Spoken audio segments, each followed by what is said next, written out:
ನೋಡಿ, D K Shivakumar ಅವರ ಸಂಪುಟಕ್ಕೆ ಮೊನ್ನೆ ತಾನೇ ಒಂದಷ್ಟು ನೂತನ ಸಚಿವರುಗಳು ಸೇರ್ಪಡೆಯಾಗ್ತಾರೆ. ಆ ಪಟ್ಟಿಯನ್ನು ನೋಡಿದಾಗ ಪ್ರತಿಯೊಬ್ಬರು ಕೂಡ ಮಾತನಾಡ್ಕೊಳ್ತಾ ಇರೋದು, ಸಿದ್ದರಾಮಯ್ಯನವರ ಆಪ್ತರೇ ಇದ್ದಾರೆ ಬಹಳಷ್ಟು ಜನ. ಇದು ಸಿದ್ದರಾಮಯ್ಯ ಅವರು ಸೆಲೆಕ್ಟ್ ಮಾಡಿರುವಂತಹ ಸಂಪುಟ, ಡಿ ಕೆ ಶಿವಕುಮಾರ್ ಅವರಲ್ಲ. ಯಾಕಂದರೆ ಡಿ ಕೆ ಶಿವಕುಮಾರ್ ಅವರ ಆಪ್ತರು, ಅವರಿಗೆ ಬೇಕಾದಂಥವರು, ಅವರ ಆಪ್ತ ವಲಯದಲ್ಲಿ ಗುರುತಿಸ್ಕೊಂಡವರು ಯಾರೂ ಕೂಡ ಆ 13 ಜನರಲ್ಲಿ ಇರಲಿಲ್ಲ. ಈಗ ಬೇರೆ ಬೇರೆ ರೀತಿಯ ಲೆಕ್ಕಾಚಾರಗಳು ಶುರುವಾಗ್ತಾ ಇದೆ. ಆಯಾಯ ಸಮುದಾಯದ ನಾಯಕರುಗಳ ಪರ ಮಠಾಧೀಶರುಗಳು, ಜನ ಬ್ಯಾಟ್ ಮಾಡೋದಕ್ಕೆ ಶುರು ಮಾಡಿದ್ದಾರೆ. ನಮ್ಮ ಶಾಸಕರಿಗೆ ಸಚಿವ ಸ್ಥಾನ ಸಿಗಬೇಕು, 4ರಿಂದ 5 ಬಾರಿ MLA ಆಗಿದ್ದಾರೆ, ಸೊ ನಮ್ಮ ಸಮುದಾಯವನ್ನು ಕಡೆಗಣಿಸಬಾರದು ಅಂತ ಹೇಳಿ ಈ ಸಂಪುಟ ಖಾತೆ ಖ್ಯಾತೆಯ ನಡುವೆ 2ನೇ ಲಿಸ್ಟು ಇನ್ನೇನು ಕೆಲವೇ ದಿನಗಳಲ್ಲಿ ಅನೌನ್ಸ್ ಕೂಡ ಆಗುತ್ತೆ. ಹಾಗಾದರೆ 2ನೇ ಲಿಸ್ಟಲ್ಲಿ ಯಾರಿಗೆಲ್ಲ ಲಕ್ ಇದೆ? ಈಗ ಆಲ್ರೆಡಿ ಒಂದಷ್ಟು ಜನರನ್ನ ಕೈ ಬಿಡಲಾಗಿದೆ. ಲಕ್ಷ್ಮೀ ಹೆಬ್ಬಾಳ್ಕರ್ ಅವರು, ಜಮೀರ್ ಅಹಮದ್ ಖಾನ್, ದಿನೇಶ್ ಗುಂಡೂರಾವ್, ಹೀಗೆ ಒಂದಷ್ಟು ಜನ ಸಿದ್ದರಾಮಯ್ಯ ಅವರ ಸಂಪುಟದಲ್ಲಿ ಇದ್ದಂಥವ್ರನ್ನ ಕೈ ಬಿಡಲಾಗಿದೆ. ಅದನ್ನು ಹೊರತುಪಡಿಸಿ ಹಳಬರಿಗೆ ಮಣೆ ಹಾಕಲಾಗಿದೆ. ಪರಮೇಶ್ವರ್ ಅವರಿಂದ ಹಿಡಿದು UT ಖಾದರ್ ಕಳೆದ ಬಾರಿ ಸ್ಪೀಕರ್ ಆಗಿದ್ರು, ಅವರಿಗೆ ಈ ಬಾರಿ ಸಚಿವ ಸಂಪುಟಕ್ಕೆ ಸೇರ್ಪಡೆ ಮಾಡಿಕೊಳ್ಳಲಾಗಿದೆ. ಅದರ ಜೊತೆಗೆ ಯತೀಂದ್ರ ಸಿದ್ದರಾಮಯ್ಯ, ಇವರಿಬ್ಬರೇ ಇನ್ನೆಲ್ಲರೂ ಇರೋದು ಡಿ ಕೆ ಶಿವಕುಮಾರ್ ಅವರ ಸಂಪುಟದಲ್ಲಿ. ಸಿದ್ದರಾಮಯ್ಯ ಅವರ ಸಂಪುಟದಲ್ಲಿ ಯಾರಿದ್ರೋ ಅವರೇ. ಈಗ ಒಂದಷ್ಟು ವಿಚಾರಗಳು, 2ನೇ ಪಟ್ಟಿ ಆಲ್ರೆಡಿ ತಯಾರಾಗ್ತಾ ಇದೆ. ಹಾಗಾಗಿ ರಾಜ್ಯಾದ್ಯಂತ ಒಂದಷ್ಟು ಹೋರಾಟಗಳು ಕೂಡ ಆಗ್ತಾ ಇದೆ. ನಮ್ಮ ನಾಯಕನಿಗೆ ಸಚಿವ ಸ್ಥಾನ ಕೊಡಬೇಕು, 2ನೇ ಪಟ್ಟಿಲಿ ನಮ್ಮ ನಾಯಕನ ಹೆಸರಿರಬೇಕು ಅಂತ ಹೇಳಿ. ಹಾಗಾದರೆ ಈ 2ನೇ ಪಟ್ಟಿಯಲ್ಲೂ ಕೂಡ ಸಿದ್ದರಾಮಯ್ಯನವರ ತಂಡದ್ದೇ ಮೇಲುಗೈ ಆಗುತ್ತಾ? ಮೊದಲನೇ ಪಟ್ಟಿಯಲ್ಲಿ ಸಿದ್ದರಾಮಯ್ಯ ಅವರ ತಂಡದಲ್ಲಿದ್ದಂಥವರು, ಅವರ ಜೊತೆಗೆ ಗುರುತಿಸ್ಕೊಂಡಿರುವಂಥವರು, ಅವರ ಅತ್ಯಾಪ್ತರಿಗೇನೆ ಸಚಿವ ಸ್ಥಾನವನ್ನು ಕೊಡಲಾಯಿತು. 2ನೇ ಬಾರಿನೂ ಹಾಗೆ ಆಗತ್ತಾ, ಅಥವಾ ಡಿ ಕೆ ಶಿವಕುಮಾರ್ ಅವರ ಕೈ ಮೇಲಾಗುತ್ತಾ? ಒಂದು ಕಡೆ ಈ ಖಾತೆ ಖ್ಯಾತೆ ಸರ್ಕಸ್ ನಡುವೆಯೇ 2ನೇ ಹಂತದ ಕ್ಯಾಬಿನೆಟ್ ರಚನೆಗೆ ಎಲ್ಲ ರೀತಿಯ ಸಿದ್ಧತೆಗಳು ಕೂಡ ಆಗಿದೆ. ಈ 18 ಆದಮೇಲೆ, ಜೂನ್ 18ನೇ ತಾರೀಕು ಆದಮೇಲೆ ಅದೆಲ್ಲವೂ ಕೂಡ ಶುರುವಾಗುತ್ತೆ. ನೋಡಿ, 2ನೇ ಹಂತಕ್ಕೆ ಸಚಿವರ ಪಟ್ಟಿ ತಯಾರಾಗ್ತಾ ಇದೆ. ಸಿದ್ದರಾಮಯ್ಯ ಅವರ ಟೀಮ್ನಲ್ಲಿ ಇರೋರು ಎಷ್ಟು ಜನ ಸೆಲೆಕ್ಟ್ ಆಗ್ತಾರೆ, ಡಿ ಕೆ ಶಿ ಟೀಮ್ನವರು ಎಷ್ಟು ಜನ ಸೆಲೆಕ್ಟ್ ಆಗ್ತಾರೆ, ಹೈಕಮಾಂಡ್ ಕೋಟಾ ಎಷ್ಟು, ಇದೆಲ್ಲವೂ ಕೂಡ ಚರ್ಚೆ ಆಗ್ತಾ ಇದೆ. ಅಳದು ತೂಗಿ ಇಲ್ಲಿ 3 ಕೋಟಾಗಳು ಬರುತ್ತೆ. ಒಂದು ಡಿ ಕೆ ಬೆಂಬಲಿಗರು, ಡಿ ಕೆ ಜೊತೆ ಇದ್ದಂಥವರು, ಇರುವಂಥವರು ಕೂಡ ಬಹಳ ನಿರೀಕ್ಷೆ ಮಾಡ್ತಾ ಇದ್ದಾರೆ. ಓಪನ್ ಆಗಿ ಸ್ಟೇಟ್ಮೆಂಟನ್ನು ಕೊಡ್ತಾ ಇದ್ದಾರೆ. ಅವರ ಪರ ಮಠಾಧೀಶರು, ಜನ ರಸ್ತೆಗಿಳಿದು ಹೋರಾಟ ಮಾಡ್ತಾ ಇದ್ದಾರೆ. ಡಿ ಕೆ ಶಿವಕುಮಾರ್ ಅವರ ಸಂಪುಟಕ್ಕೆ ನಮ್ಮ ನಾಯಕರನ್ನ ಸೇರ್ಕೋಬೇಕು ಅಂತ ಹೇಳಿ.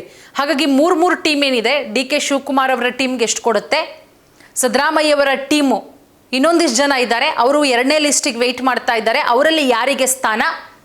ಅದರ ಜೊತೆಗೆ ಇನ್ನೊಂದು ಕೋಟಾ ಇದೆ, high command quota. So high command quota ಎಷ್ಟು ಎಂಬ ಬಗ್ಗೆ ಚರ್ಚೆ ಕೂಡ ನಡೀತಾ ಇದೆ.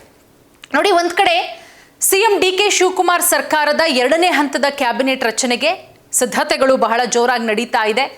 20 ಸಚಿವ ಸ್ಥಾನಗಳು ಬಾಕಿ ಇರೋದು, ಆಕಾಂಕ್ಷಿಗಳಿರೋದು 40ರಿಂದ 50 ಜನ.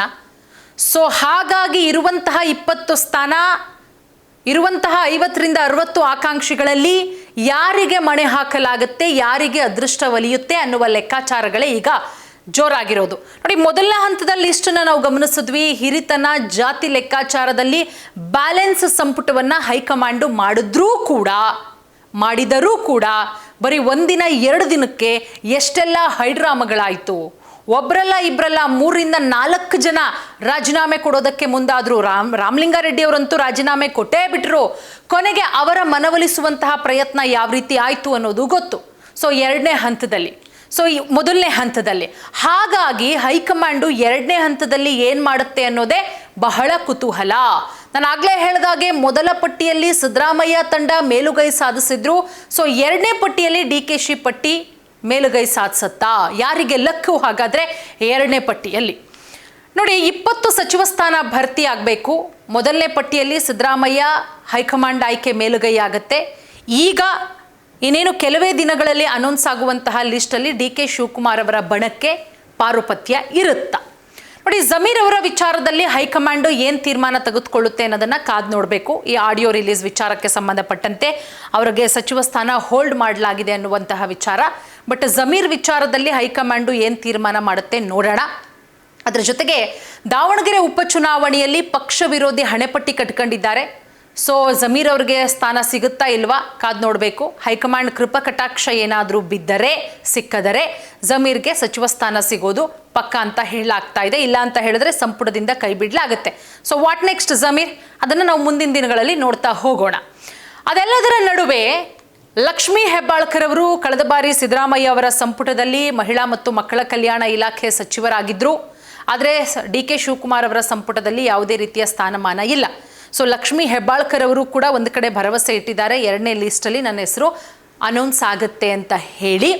ಸೊ ಹಾಗಾಗಿ ಕಾದು ನೋಡಬೇಕಾಗತ್ತೆ. ಈ ಕಡೆ ಹೈಕಮಾಂಡು ಲಕ್ಷ್ಮೀ ಹೆಬ್ಬಾಳ್ಕರ್ ಅವರನ್ನು ಬಿಟ್ಟು ಉಮಾಶ್ರೀ ಅವರಿಗೆ ಸ್ಥಾನಮಾನ ಕೊಡೋದಕ್ಕೆ, ಅಂದರೆ ಉಮಾಶ್ರೀ ಅವರಿಗೆ ಸಚಿವ ಸ್ಥಾನ ಕೊಡೋದಕ್ಕೂ ಕೂಡ ಮುಂದಾಗಿದೆ ಅನ್ನೋದು. ಬಟ್ ನೋಡೋಣ, ಜಮೀರ್ ಅವರ ಪರ ಇಡೀ ಮುಸ್ಲಿಂ ಸಮುದಾಯ ಬ್ಯಾಟ್ ಬೀಸ್ತಾ ಇದೆ. ರಾಜ್ಯಾದ್ಯಂತ ಬರೀ ಬೆಂಗಳೂರೆಲ್ಲ, ಹುಬ್ಳಿ ಸೇರಿದಂತೆ ಬೇರೆ ಬೇರೆ ಕಡೆ ಪ್ರೊಟೆಸ್ಟ್ ಕೂಡ ಮಾಡಲಾಯಿತು. ಆಗಲೇ ಹೇಳಿದಾಗೆ ಲಕ್ಷ್ಮೀ ಹೆಬ್ಬಾಳ್ಕರ್ ಅವರು ಒಂದು ಕಡೆ ಕಸರತ್ತು ಮಾಡ್ತಾ ಇದ್ರೆ, ಹೈಕಮಾಂಡ್ ಮಟ್ಟದಲ್ಲಿ ಇಬ್ಬರು ನಾಯಕರಿಂದಲೂ ಕೂಡ ಲಾಬಿ.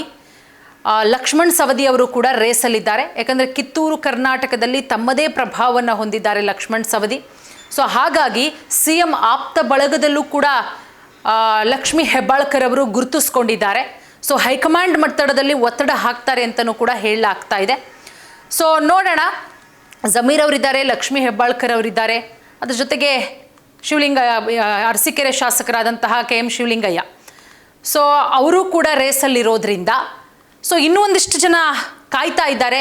2ನೇ ಪಟ್ಟಿಲಿ ಬಾಲಕೃಷ್ಣ ಇರಬಹುದು, ಚಲುವರಾಯಸ್ವಾಮಿ ಅವ್ರಿಗೂ ಕೂಡ ಕೈ ಬಿಟ್ಟೋಗಿದೆ ಸಚಿವ ಸ್ಥಾನ.